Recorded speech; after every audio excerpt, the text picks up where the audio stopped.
Thank you so much for joining us on our podcast today. This is Faith in Media. It is a podcast by Christians in media here in the UK. And I'm so encouraged and really blessed to be joined by two incredible people today, Catherine Butcher and Tim Levell. Thank you guys so much for joining us today. How are you doing? Good, thank you. Yeah, really kind of looking forward to this and to hear what we're going to talk about. Yeah, great to join you. Thank you so much. I think it'll be really good for some of our listeners that may come across this podcast that might not quite know a little bit about yourselves. Would you be able to share and just introduce the kind of line of work that you do? That would be really helpful. If we start with you, Catherine, that would be wonderful. Thank you. Well, I've been a communications director for Hope Together, a Christian charity, for more than 10 years, and I stepped down from that a couple of years ago, but I continue to do some freelance work for them. My specialist subject has become the royal family, and that's partly because we were looking for ways for churches to connect with their communities, and we felt that churches could engage with their communities with royal events. And so the Platinum Jubilee or the Queen's 90th birthday and then the Coronation are all opportunities for Christian churches to say to their communities, let's party. And they asked me to write resources for that. So back with the Queen's 90th birthday, Mark Greene and I co-wrote a book called The Servant Queen and the King She Serves, and churches gave them away. The philosophy for Hope Together is that they make sure that the cost is absolute minimum. So you could buy 10 for a tenner in those days. And it's a beautiful coffee table book, and 1.3 million copies were given away. And then more recently for the Platinum Jubilee, I wrote a book called Our Faithful Queen, which wave it around. And then churches bought those and gave them away. And then more recently for the Coronation, my latest one was called Crown King, but I only wrote an introduction. It's a Mark's Gospel, because the research showed that people come to faith, 18% of people who come to faith because they have read the Bible. So they wanted to give away Mark's Gospel, which we chose because Mark talks about the King of Kings and the kingdom of God. So that's why we chose that. And then I used the introduction to explain how the coronation is a deeply religious event. And in the process of all these things, the BBC have decided that I am a royal correspondent or a royal expert, which I think is highly laughable. I did do history at university, and talking about the Queen's faith was an opportunity to explore a very deep faith that had an impact in her life. So that's more my recent history. I trained as a newspaper journalist and have been writing since I was 7 when I wrote my first magazine. Wow. I mean, if there was ever an impressive resume, Catherine, I think that's it in a nutshell, and so inspiring. Thank you for sharing that.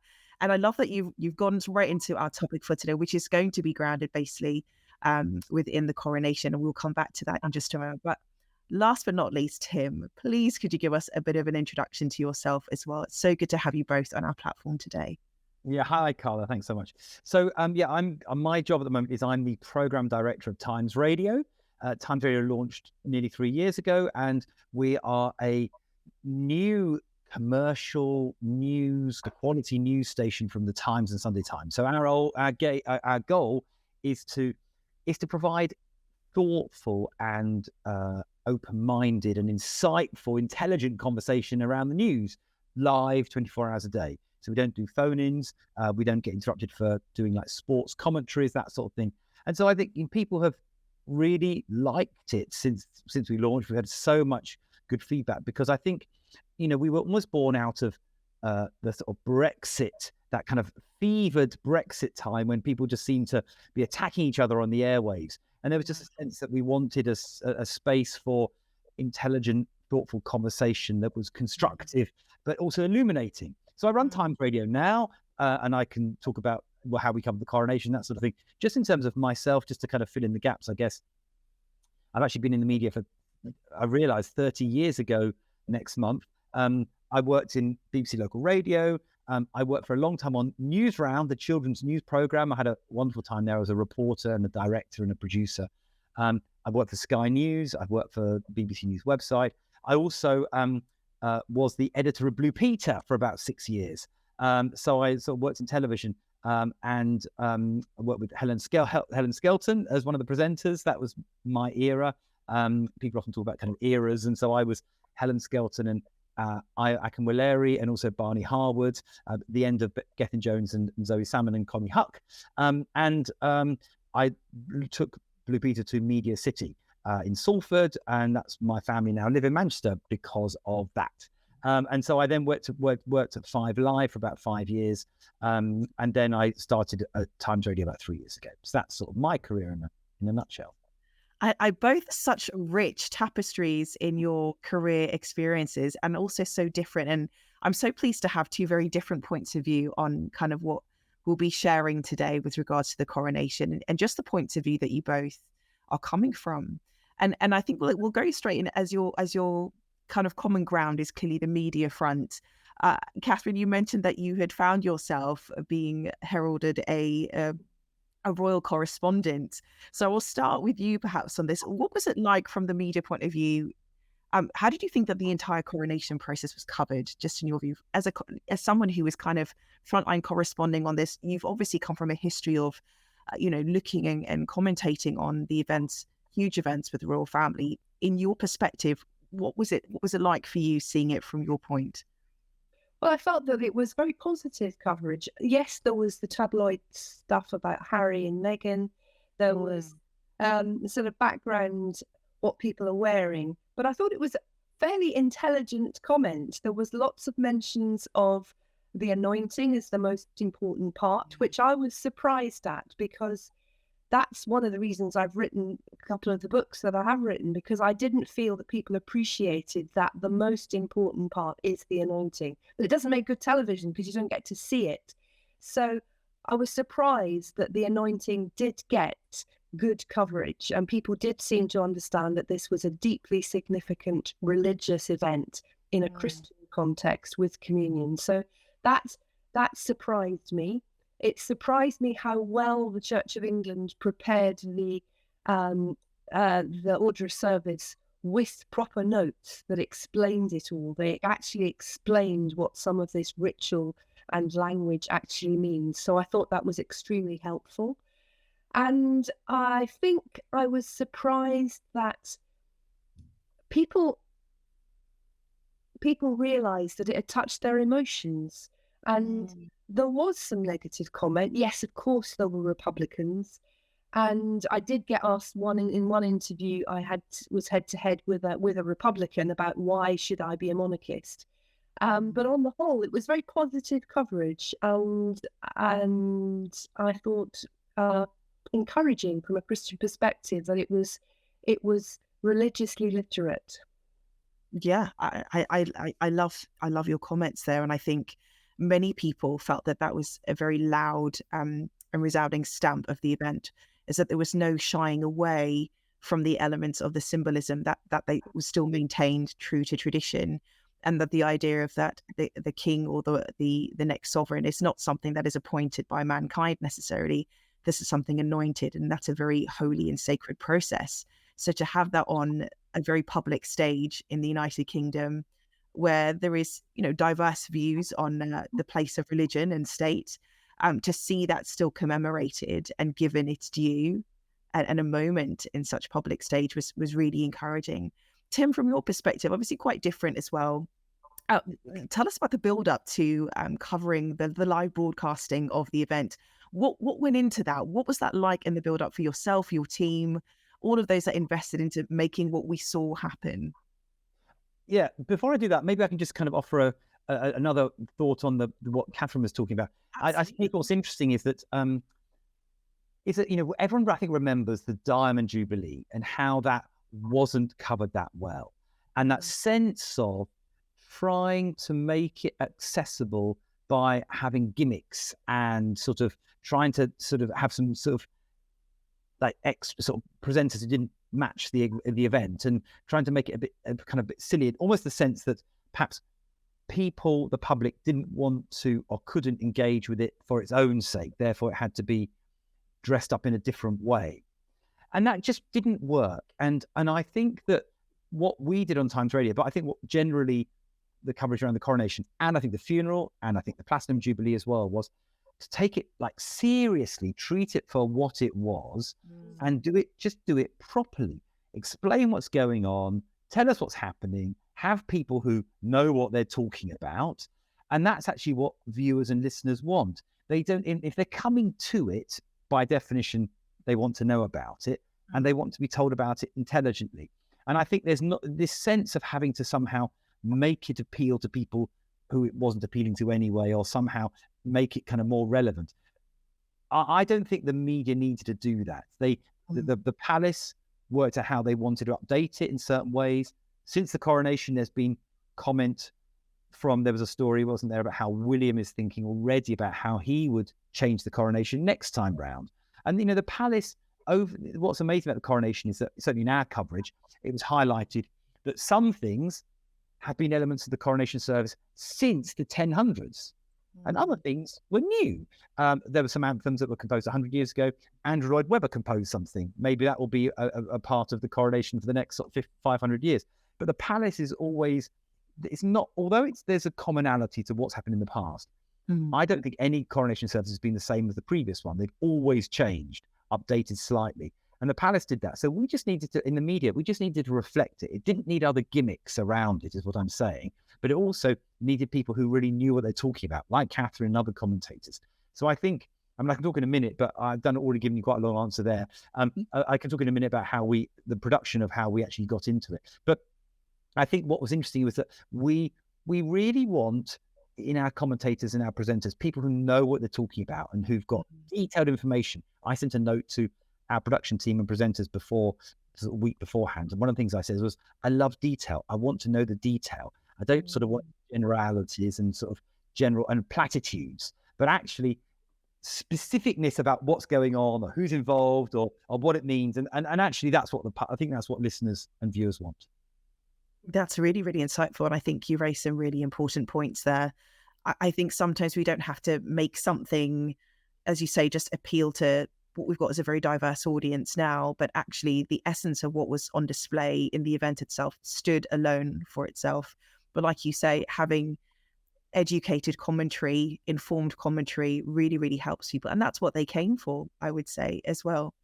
I guess my next question is, before we go into the production of things, we can get around to that in just a moment. Thank you, Tim. In a 21st century UK, do you think, what are your thoughts with regards to having the pomp and circumstance of the coronation? Do you feel that it fits with this current modern society? Absolutely. Absolutely. You couldn't decide just to do this in another country, we'll put on the pomp and circumstance. We'll bring out the parades and the costumes. It wouldn't work. But because it goes back to 973, yes, with adjustments over each century, we can do it. We can do this pomp and circumstance, and it moves people.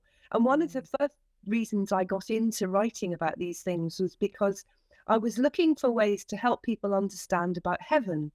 And there is something about the coronation that is rooted in the Old Testament, that is, they tried very hard to root the coronation ceremony in the Bible, in its ancient tradition, but also to look forward to that day when nations together people from every tribe and nation will stand before a king and bow down before a throne. And so there's something that is almost trying to, what Ecclesiastes talks about, eternity in our hearts. It resonates with something that is a longing in our hearts. So I've come across people who were really surprised how emotional they got just because the king arrived and walked down the aisle and a child welcomed him. And then he took off his robes and was just wearing a shirt and came before God. And people were moved by that. And I think it's because in our DNA, we were created to be people who walk into the presence of the King of Kings and bow down. So I think the pomp and circumstances it's not false. If you stuck this into Washington and brought an elected president in to do this, it would be stupid. But because we have this long history and the heritage and an unelected monarchy, I think it works. What do you think, Tim? Well, I think that's right. I think it's absolutely part of British traditions to do this, and so I think it feels right for our country. And it would be, if it didn't happen, it wouldn't be our country. It wouldn't be Britain. Britain is these things. And I think every country does have traditions in different sorts of ways, and these are our traditions. I'm going to say something slightly not controversial, but I'm just going to sort of put something out there, which is that it was a religious service. Catherine said that, and we know that.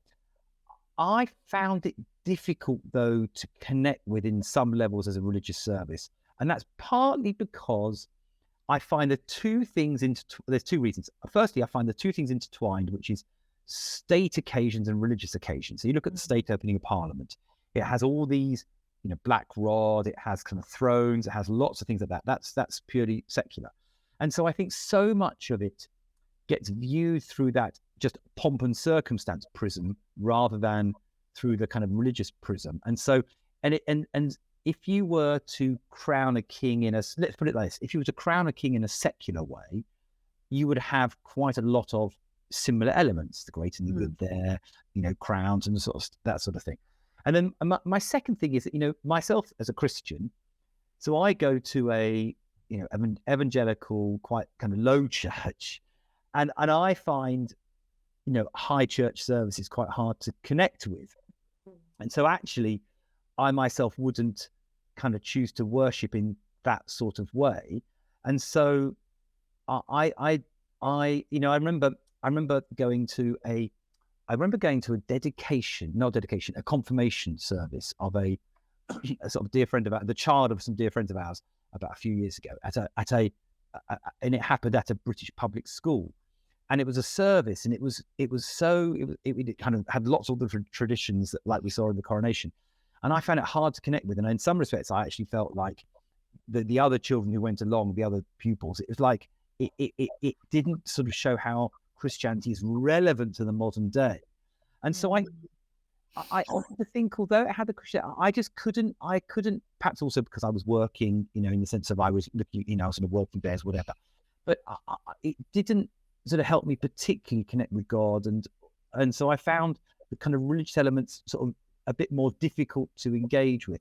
That's probably more about me than it is about anything else. So I would be interested to know whether kind of regular people listening and watching, how moved they were by the religious elements as opposed to just let's call them the ceremonial elements. But that's just that's discussion points, isn't it? And I think we should talk about, the faith elements in the service. We'll get, I'm sure, to kind of multi-faith elements in the future and so on. I mean, I was encouraged that he said, King Charles was very clear about being a defending faith and being a Protestant and so on. I thought, gosh, that was quite refreshing, and I wasn't expecting it to be quite so Christian. So in some respects, that was really gratifying. But it's just interesting. But what I'm sort of saying is that all these things, the ceremonial and the Christian and the state, they'll kind of get tied up in each other, but it's hard to tease them apart. But I think you're absolutely right on that, Tim, about the language used. So before the Coronation, I wrote to the Dean of Westminster, the King himself, the Archbishop of Canterbury, and the Duke of Norfolk, who actually puts the service together. And I asked them, please use a modern translation of the Bible. They didn't. But that's probably because the King himself I think he's the president of the Prayer Book Society, and he loves the authorized version. But it was a service that was intended to be inclusive. And by using that old language, we were exclusive. And I will be writing again to the Prince of Wales, asking him that when he has an opportunity to put something together for his coronation, that they use a modern translation of the Bible. Because I was watching Princess Charlotte, and at one point we were singing an old traditional hymn, and it talked about those who would reign in the future, and she thought it meant her parents, but it wasn't. It was because she's a child and she didn't understand the hymn itself. And I don't mind. I mean, Zadok the priest is amazing. I don't mind the old language for some of those traditional anthems, but when it comes to the prayers, when it comes to the Bible readings, we really don't need to use these and thous. We don't. The majority of growing churches in this country do not use the authorized version. So I think that was a missed opportunity to make the coronation even more inclusive, more relevant to the average person, and particularly to young people, because there was obviously emphasis on young people, wasn't there? The child welcoming the king. I think that's a great point. I'll put it almost like this. It was a Christian service, but it didn't reflect the majority of the Christian church experience in the UK. Exactly. It's so interesting that you say that. And I think perhaps I will add kind of a little bit to what you've both described. And I think valid points, great points on both sides. And I can see how there could be some kind of disparity in terms of, is this the kind of real version of Christianity that some were experiencing? But also at the same breath, I think, Catherine, you alluded to earlier, there is an element of eternity in what was happening in the symbolism. And for someone who is probably more familiar with the charismatic evangelical kind of stream of Christianity practiced here in the UK, the symbolism of anointing for service is something that I think spoke certainly to me, despite the use of language that was very classical and very old fashioned, as you said. And I think also it immediately resonates for me, the scripture, and I cannot for the life of me remember it at the tip of my tongue right now, where it speaks of that he has created of us a kingdom of kings and priests. And yes, I think in our society, the idea of the monarchy is very exclusive. They're quite far removed from perhaps the everyday society in the world that we may be occupying here in daily civilian life. But that element of eternity, even in that moment of the symbolism that is reflected there, is something that for me as a personal subscriber to the Christian faith, that spoke to me, that speaks to me, the thought of that I'm anointed also for service, and being someone who sees myself as a child of God, waiting for my king, is something that still speaks very personally to me. And to see that put on display, but having an understanding, is incredibly moving and incredibly powerful. But like you say, Tim, is everybody in the space to receive it in that way? Is everybody experiencing that process like that? So I think really valid points both sides. I think this kind of segues quite nicely into kind of my next question. What would a modern day UK look like if the religion and state were separated? This is a huge part of our tradition. The coronation is a monumentous historical reminder of our history, as you quite rightly said earlier. We go back to 900 and something as to when this tradition was founded here in the UK. And a lot of its symbolism, a lot of its kind of navigation and ceremony is based so much within Christian value.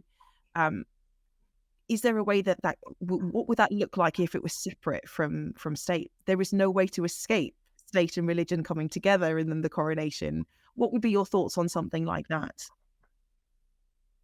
Well, we would lose so much. We would lose the mystical. We would lose the majestic, I think. Yes, we can have a coronation concert on a big stage with lots of amazing stars and lights, but it's not quite the same as something that has that depth of tradition. And if you took away the religion from our coronation, or you couldn't use any of the coronation regalia, because they are all topped by a crown, a cross over the crown. So you've got the cross over an orb that is a symbol that Jesus Christ reigns supreme over all the earth. So that's on the King Edward's crown. It's on one of the sceptres. The other sceptre's got a dove, the Holy Spirit. One of the swords has a broken tip, because that reminds us of the mercy of God.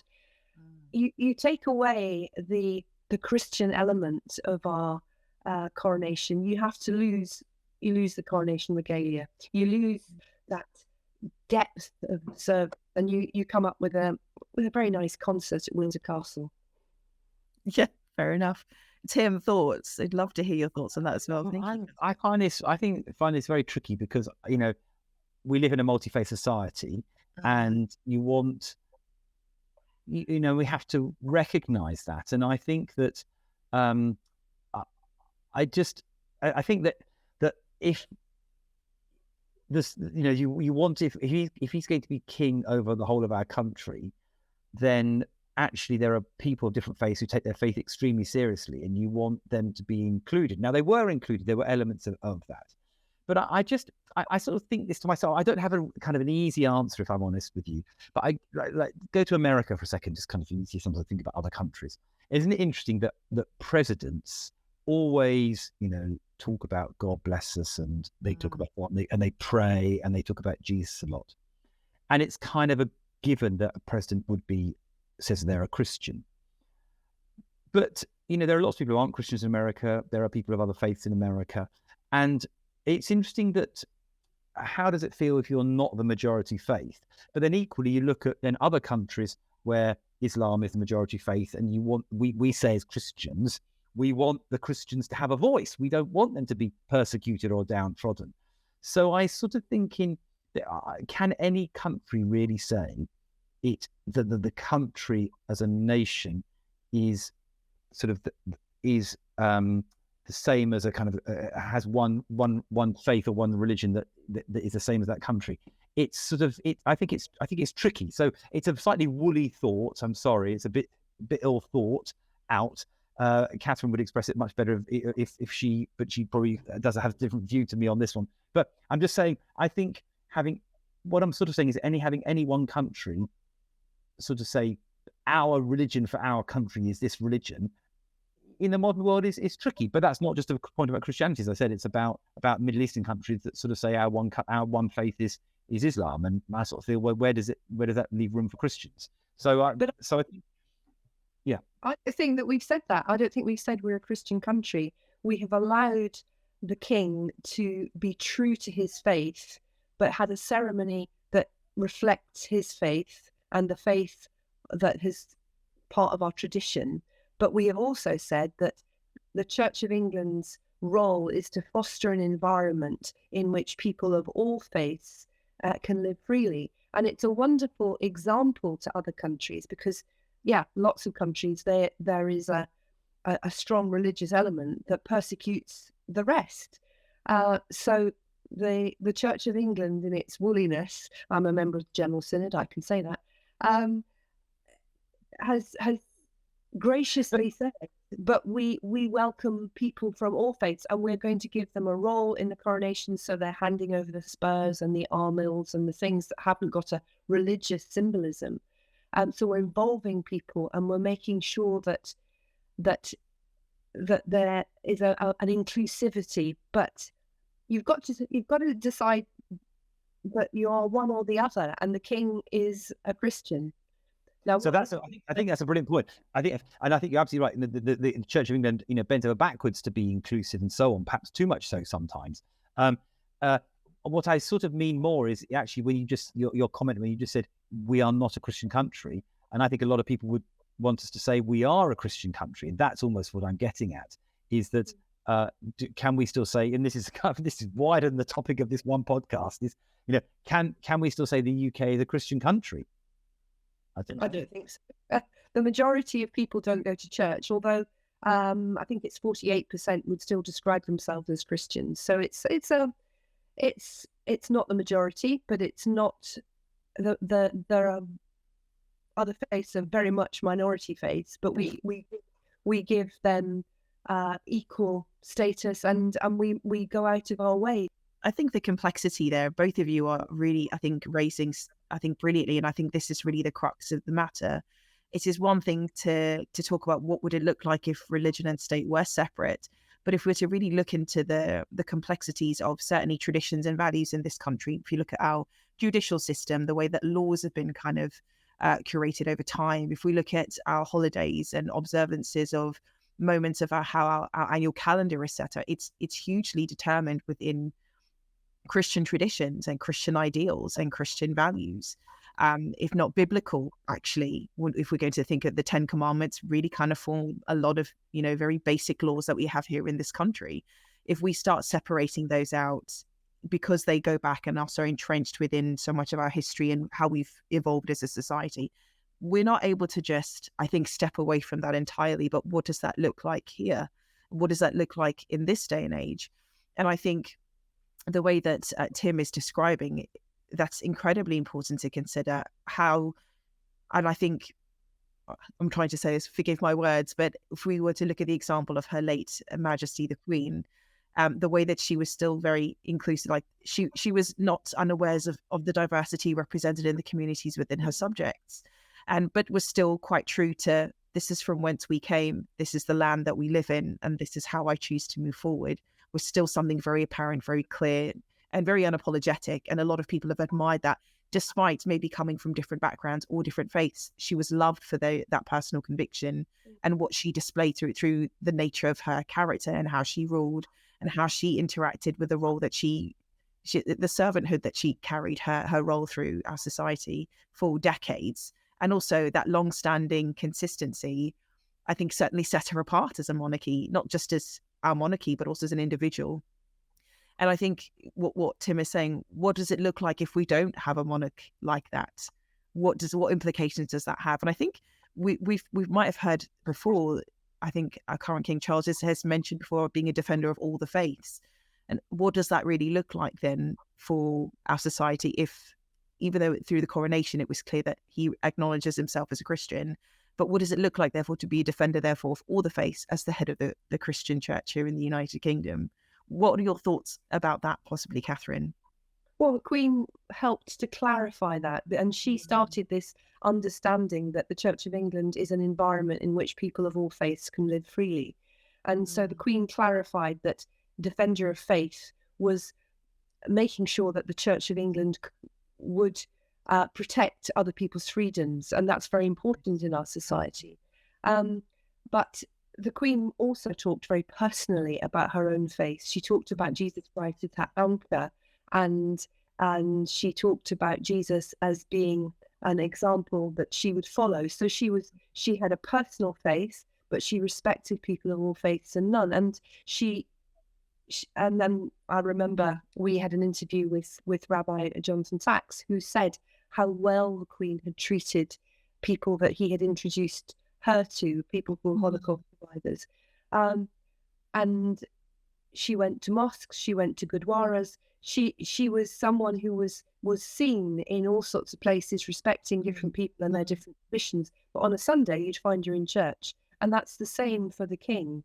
And the Church of England has worked hard to make sure that the King is prepared spiritually.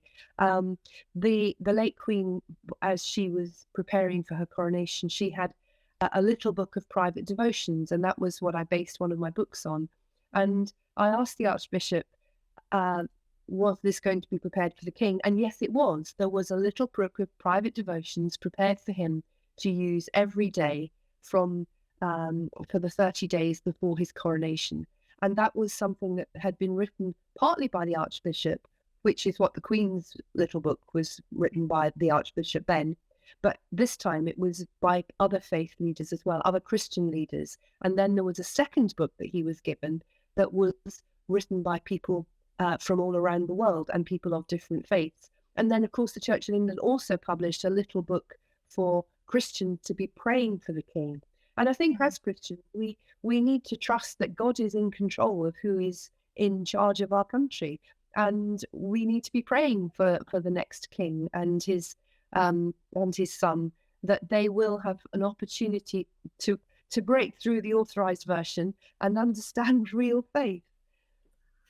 Yeah, that's really, really, really insightful. Thank you. Can I just add one more quick comment? Is so on the Charles Defender of All Faiths. So he said that back in 1994. Now, one of our guests on Times Radio was his press secretary, Julian Payne, and he was speaking about this and said that, in essence, Charles sort of knew that remark had backfired almost as soon as he said it, and has spent the last sort of 20, 30 years kind of trying to row back from it, in the sense of I don't think he meant it as much as it was ever seen to men. He's got a strong personal faith himself, and I think he was just trying to make a point about inclusivity, but the feeling was that people read too much into it. And I think we saw that in the service, didn't we? We saw that, and when he spoke when the Queen died, he was so clear about how the centrality of his faith to him. So I think that was, interestingly, Catherine will probably share this, that Christians have spent about 20, 30 years being nervous about what the coronation service would be like. And actually, I think they were relieved that Charles, it played out as it did play out. But yes, it's interesting that the insight from his own advisors were that he knew it had kind of backfired and tried to spend many years after that trying to clarify it. I think the coronation, as you said, really reflected a very strong centrality around the Christian faith. And it was lovely to see that in continued as just not only as tradition, but also for what that moment symbolically and ceremoniously that meant. If we just dip in a little bit, if you don't mind, Tim, into the broadcasting side of things, tell us from that point of view, just a little bit about what that was like to the build up towards the event. Did it go as hoped? I imagine such a big thing doesn't always go in a straight line. So what was that like in the build up to the process? So it was fascinating. So the thing is that the kind of guiding principle has always been, A, the coronation is a television event, and B, on these occasions, people go to the BBC. So we're radio and not the BBC. So I always felt like we should do it right, but we couldn't compete with the depth of coverage that hundreds of reporters the BBC would have around and about, the quality of the amazing studios, the presenters, and so on. But we still wanted to do it right. So about 2 months, it was only 2.5 months perhaps before the coronation, because we're quite tight staffing on Times Radio, and it's amazing. We make an amazing radio station on not that many people, and our poor planning is not really probably what it should be. It's about 2.5 months out. We looked at where we were at, and all the kind of big spaces had been sold to all the big broadcasters, the Americans, and so on. And so we didn't have anywhere to kind of broadcast from. And I was chatting to our kind of head of news, and he said, "Oh, there's some spaces, but they're lots and lots of money, and not many spaces left." Anyhow, I happen to be very friendly with. I'm sure he won't mind me saying his name, but Tony Miles, who's actually been involved in this organisation, Christians in Media, in the past. He's a brilliant man, and he is I forget his exact title, but I think it's superintendent, something like that. He runs Methodist Central Hall. And I said to our head of news, I said, "What about going on the roof of Methodist Central Hall? I bet that would have a good view of the Abbey."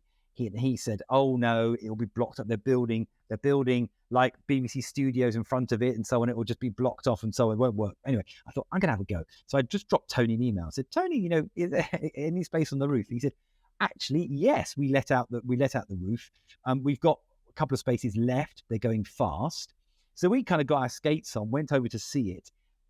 Had the most amazing view, and it's a big building, Methodist Central Hall, with lots of space. So NBC were there, CBS were there, ABC were there, other radio stations, commercial radio stations, Global, that sort of thing.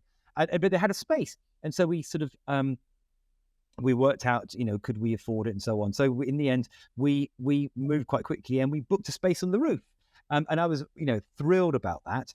We actually shared it with our television colleagues in our company, News UK. Talk TV has launched in the last year, and so Talk TV are our colleagues, and so we shared the space.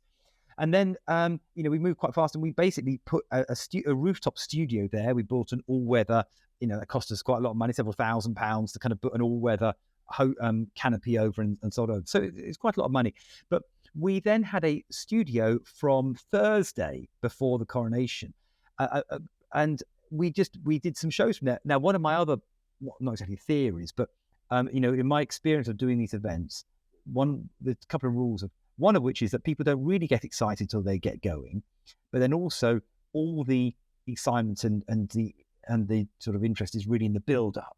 So we sort of went kind of to town about the 2 days beforehand. We did other items on Times Radio before that, but we did our first live show from our rooftop studio overlooking Westminster Abbey, which is a brilliant position, on the Thursday afternoon. We then co-presented breakfast on the Friday morning. We did the Friday afternoon drive program with Kathy Newman from there. And on Saturday, we were live from 6 a.m. right through to 3 p.m. from our rooftop studio. We did a great breakfast show. We then brought in 2 terrific broadcasters who we signed to Times Radio last autumn, Jane Garvey and Fee Glover, who have people may know because they used to do a podcast on the BBC called Fortunately. They now do a podcast on Times Radio called Off Air. And they presented from 10 o'clock. Actually, my favourite bit was when we had our breakfast show presenters who were terrific, Callum and Chloe, joined around the table with by Jane and Feast. The four of them were just chatting from about 9:15. We called it our Coronation brunch, and just chatting about the build up.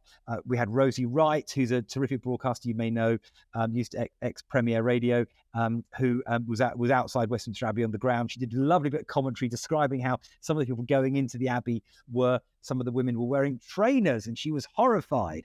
But then she spotted they were carrying little bags. She surmised might have their proper footwear in there. They were going to change once they got inside the Abbey. We don't know exactly, but it was just we just had terrific fun. I'm glad we built the weatherproof staging, because it obviously rained quite a bit.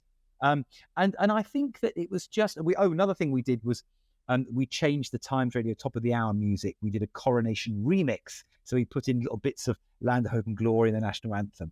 So we enjoyed it, and I think what I felt was that listeners want to know all the kind of ins and outs. Catherine said a bit earlier, who's going, who's not going, what's they wearing, all that sort of stuff. But then when we got to the actual service, I was delighted because we had that. It was like a positive, fun atmosphere with proper detail. So we interviewed the people composing the music beforehand. We interviewed the Lord Chamberlain. We interviewed Penny Mordaunt about carrying the sword, all that sort of stuff. When we got to service, we've got a royal commentator ourselves called Nick Serple, ex of the BBC, and he just did a very pared back commentary, respectful, just telling radio listeners, what it was they were about to hear, the Archbishop of Canterbury, or this person, or this anthem was last sung wherever. And then I think it passed off really well. But it's all about, I think, just painting on radio, painting pictures, and help people kind of connect with it. Because of course, not everyone can get to a television, or some people might want to be on the Saturday doing some jobs in the garden, but listening to our coverage. And I think we did it very, properly and very, very well.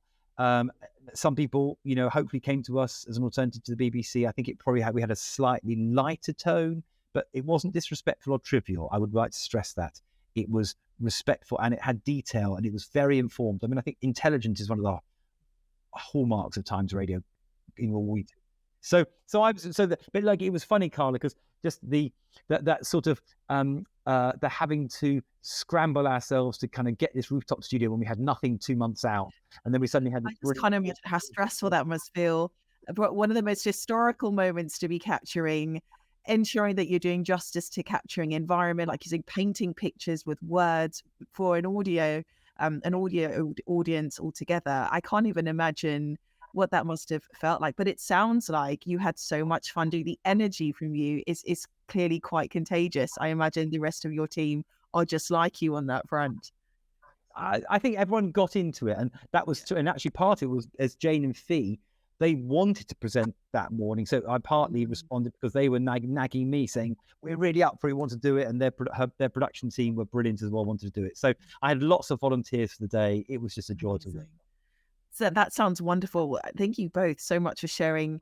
I love just the honesty in terms of what this has meant for you both from professional points of view, both from personal points of view, and also just ideological points of view coming from a faith perspective. And before we go, with here at Faith in Media as a podcast, we're really big in terms of highlighting and amplifying the story behind it.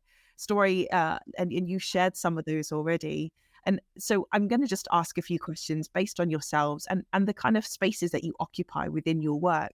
But what does it mean occupying the spaces that you do within media and still having Christian faith? What does that mean for you? If we start with you on that one, Catherine, that would be great.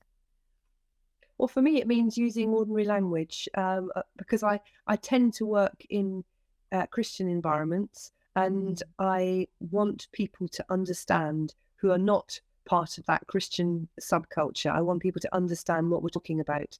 So I never assume that someone will understand what is being said about faith. So I try very hard to make sure that the language that I use is everyday language. That's why I wanted to train in a local newspaper, because I wanted to use everyday language to talk about my faith. And so mostly it's language. And in inhabiting that space, it's one of the things that Tim said, when you're watching, you're working and it's perhaps difficult to engage. And for me as a Christian, always writing about Christian material, I edited Bible reading notes for 10 years. I've written lots of books about different people and their faith. And you can become too professional about it and forget your own engagement with God and wanting to make sure that that's what's important. So as I've stepped back from actually working day to day for Hope Together and back into freelancing again, wanting to make sure that my day includes a lot more reflection and reading and my own faith journey. So I've just recently walked the Camino de Santiago, and wanting that to be a spiritual pilgrimage, not just an exhausting exercise for 100 kilometers. Wow. But wanting to make sure that my own faith has roots and not just something that I write about because other people have faith. That's incredible. Thank you so much for sharing that. I'd ask the same question to you, Tim. Very active in your professional field, but being someone who occupies that space as a Christian, what is that like for you? So a good friend of mine once, I was sort of toying between two jobs, and he said the question to ask yourself is, where can I be most of influence for Christ? And I thought, what a great question that was. And so I suppose I always try where I work to be of influence to Christ. And then what does that mean in practice? So I suppose it's in a similar way to what Catherine said, but applied perhaps slightly differently, is that I always feel that, I've looked after a lot of broadcast, and I just want to make sure that Christians are portrayed fairly and accurately. I think I grew up in the 70s. Well, I know I grew up in the 70s. And, but, I think then, and I do go sort of slightly different on this from some people. I think Christianity was mocked a lot more than it is now. I think it was mocked. And I think I could talk a whole podcast about why I think that's changed. But I think partly it's because of, the rise in other faiths, and people see how people take those faiths seriously, and people have a renewed respect, I think, for Christianity.